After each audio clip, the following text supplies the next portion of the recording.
Hi, this is Matt with LSAT Cracked. In this lesson, we're going to discuss a relatively rare question stem. It's called a most helpful in evaluating question stem.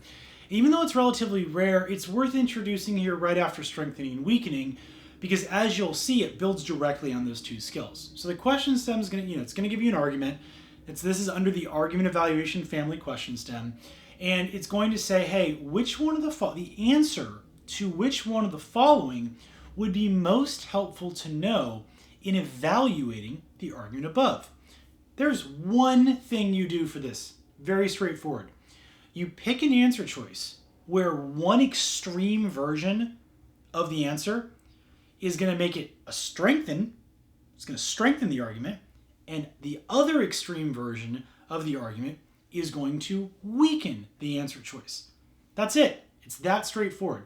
Now, the answer choices might be something along the lines of a simple yes-no, very binary, yes or no. And then, well, if the yes strengthens the argument a lot, and then if the no weakens the argument a lot, you found the right answer. Other times, the answer choice won't be presented on a yes-no switch or a flip. It'll be more of a gradient, like what percentage of blackbirds lay eggs in the forest? Maybe that was relevant to the argument. Well, if 0% of blackbirds lay eggs in the forest, if when you put that answer choice into the argument, if that massively weakens the argument, but if 100% of blackbirds laying eggs in the forest strengthens the argument, you've definitely found the right answer.